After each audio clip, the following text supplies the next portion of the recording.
தென்னாடுடைய சிவனே போற்றி, எந்நாட்டவர்க்கும் இறைவா போற்றி. அனைத்து தமிழ் உள்ளங்களுக்கும் கனிவான வணக்கங்கள். நிகழும் ஸ்ரீ மங்களகரமான சோபகிருது ஆண்டு மாசி மாதம் 18ஆம் தேதி வெள்ளிக்கிழமை அன்று பஞ்சமி திதியில் சுவாதி நட்சத்திரத்தில் துருவ நாமயோகத்தில் தைத்தூலம் கரணத்தினில் அமிர்தயோகம் கூடிய நன்னாளில் இந்த சீர்மிகு மார்ச் மாதம் பிறக்கிறது.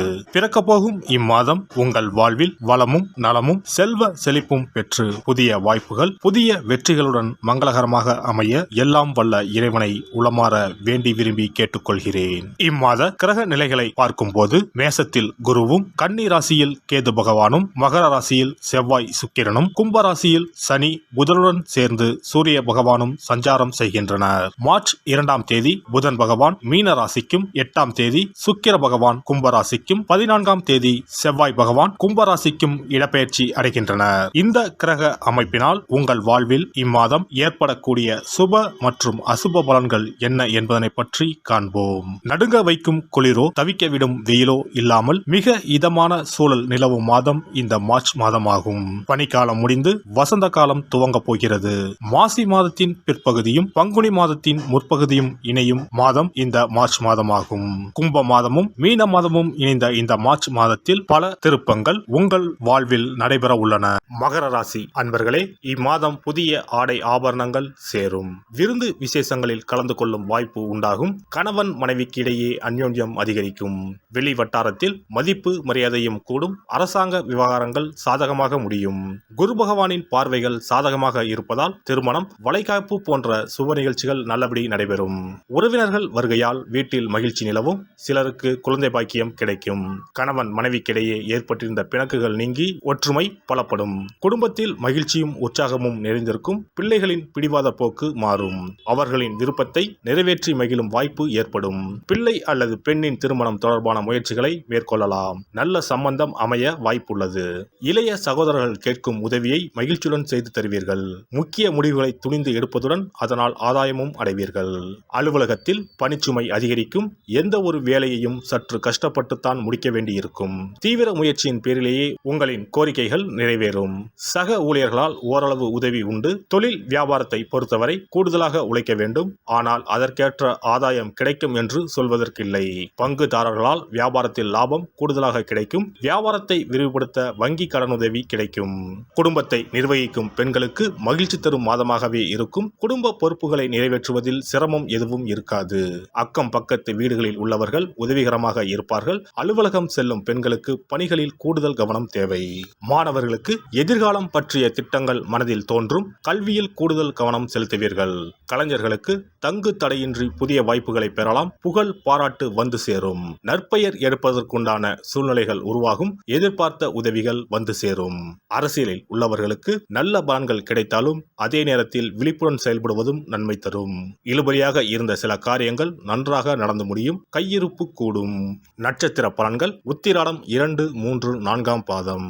இம்மாதம் நிம்மதியும் சுகமும் அதிகமாகும். புண்ணிய தலங்களுக்கு யாத்திரை செல்ல வேண்டி வரலாம். பணவரத்து திருப்திகரமாக இருக்கும். பல வகையிலும் பிறர் உதவி கிடைக்க பெறுவீர்கள். புத்தி சாதுரியம் அதிகரிக்கும். யாருக்கும் வாக்குறுதிகள் கொடுப்பதை தவிர்ப்பது நல்லது. திருவோணம் நட்சத்திரம். இந்த மாதம் தொழில் வியாபாரம் நிதானமாக நடக்கும். உறவினர்களுடன் அனுசரித்து செல்வது நல்லது. எல்லா விதமான காரியங்களும் சாதகமான பலன் தரும். பணவரத்து திருப்தி தரும். பக்தியில் நாட்டம் ஏற்படும். பணவரத்து அதிகரிக்கும். அவிட்டம் 1ஆம் 2ஆம் பாதம். இந்த மாதம் எதிர்ப்புகள் அகலும். நீண்ட நாட்களாக இருந்து வந்த பிரச்சனைகள் தீரும். உதவிகளை செய்து மன திருப்தி அடைவீர்கள். கொடுத்த வாக்கை காப்பாற்ற எடுக்கும் முயற்சிகள் சாதகமாக முடியும். மனதில் இருந்த குழப்பம் நீங்கி திருப்தி நிலவும். பணவரவு எதிர்பார்த்தபடி வந்து சேரும். சனி பகவானை தீபம் ஏற்றி வணங்கி வழிபட உடல் ஆரோக்கியம் பெறும். இனி இந்த மார்ச் மாதத்தில் மகா சிவராத்திரி எப்போது, இந்த நாளுக்கு அப்படி என்ன சிறப்பு என்பதனை பற்றி காண்போம். சிவபெருமானுக்கு எத்தனையோ திருநாமங்கள் உள்ளன. அவற்றில் மிக உயர்வானதாக சொல்லப்படுவது மகாதேவன் என்ற திருநாமம். மகாதேவன் என்றால் கடவுள்கள் அனைவருக்கும் மேலான கடவுள். கடவுள்களுக்கு எல்லாம் தலைவன் என்ற பொருள். சிவாய நம என சிந்திப்பவர்க்கு அபாயம் ஏற்படாது என்பார்கள்.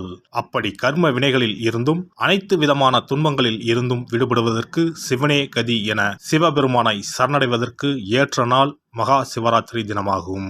மகா சிவராத்திரி நாளில் சிவபெருமானை முழு மனதுடன் உண்மையான பக்தியுடன் வழிபட்டால் நம்முடைய வேண்டுதல்கள் அனைத்தையும் சிவபெருமான் நிறைவேற்றி வைப்பார் என்பது ஐதீகம்.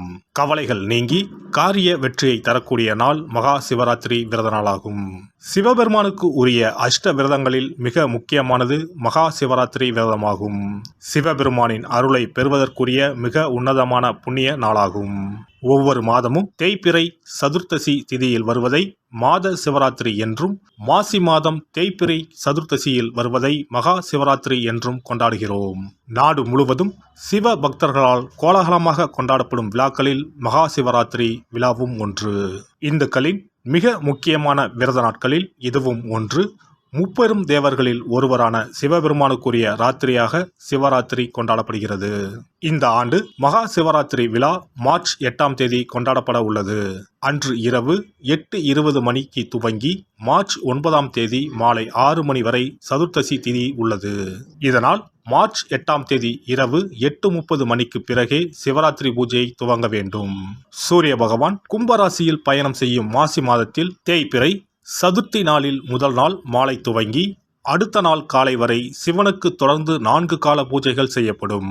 சிவராத்திரி அன்று இரவு முழுவதும் கண் விழித்து சிவ வழிபாடு செய்து அபிஷேகம், ருத்ராபிஷேகம் செய்து சிவ மந்திரங்களை உச்சரித்து சிவனின் அருளை வேண்டி பிரார்த்தனை செய்ய வேண்டும்.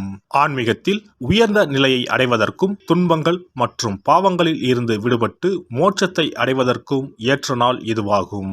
மகா சிவராத்திரி அன்று அதிகாலையில் எழுந்து புனித நீராடி வீட்டை சுத்தம் செய்து பூஜை அறையில் விளக்கேற்றி வைக்க வேண்டும். பிறகு மாலையில் சிவன் கோவிலுக்கு சென்று அங்கு நடக்கும் அபிஷேகம் பூஜைகளில் கலந்து கொள்ள வேண்டும். அன்று சிவலிங்கத்திற்கு பஞ்சாமிர்த அபிஷேகம் செய்வதும் வில்வ அர்ச்சனை செய்வதும் மிக சிறப்பானதாகும். மகா சிவராத்திரி நாளில் எத்தனை முறை முடியுமோ அத்தனை முறை பஞ்சாட்சர மந்திரமான ஓம் நம சிவாய மந்திரத்தை உச்சரிக்க வேண்டும். இது தவிர சிவபுராணம் பாராயணம் செய்வது மிகவும் சிறப்பானதாகும். இந்த நாளில் ருத்ராபிஷேகம் செய்வதும் கோவில்களில் நடக்கும் ருத்ராபிஷேகத்தில் கலந்து கொள்வதும் மிகவும் சிறப்பானதாகும். இந்த முறையில் மகா சிவராத்திரி விரதம் இருந்தால் முந்தைய 3 பிறவிகளில் செய்த பாவங்கள் நீங்கும். மனக்கவலைகள், நோய்கள், வறுமை நிலை ஆகியன நீங்கும். அதோடு வாழ்வில் அனைத்து விதமான இன்பங்களும் உயர்வும் கிடைக்கும். நாம் செய்யும் வழிபாடு, பூஜை ஆகியவற்றிற்கு 2 மடங்கு பலனை தரக்கூடியது மகா சிவராத்திரி விரதமாகும். சிவபெருமானை வணங்குவதற்கும் அவரின் அருளை பெறுவதற்குமே அவருடைய ஆசி இருந்தால்தான் முடியும். அதனால்தான் அவன் அருளாலே அவன் தாள் பணிந்து என்ற அற்புதமான வாசகத்தின் மூலம் நாம் அறிய முடிகிறது. சிவ அருளை பெற வேண்டும் எனில் அது அத்தனை சுலபமான காரியம் கிடையாது. சிந்தையிலும் செயலிலும் சிவனையே நினைத்து ஒவ்வொரு காரியத்தையும் செய்ய வேண்டும். அப்பேற்பட்ட சிவபெருமானின் அருளை பெற எளிமையான ஒரு நாளை பற்றித்தான் இப்பொழுது நாம் தெரிந்து கொண்டோம். எல்லாம் வல்ல இறையருளால் நீங்களும் உங்கள் அன்பு குடும்பமும் உடல் நலம், நீலாயுள், நிறை செல்வம், உயர் புகழ், மெய்ஞானம் ஓங்கி வாழ்க வளமுடன். இந்த வீடியோ உங்களுக்கு பிடிச்சிருந்தா லைக் பண்ணுங்க, ஷேர் பண்ணுங்க அண்ட் சப்ஸ்கிரைப் பண்ணுங்க. பக்கத்துல இருக்க பெல் ஐகானை கிளிக் பண்ணுங்க. நன்றி, வணக்கம், வாழ்க வளமுடன்.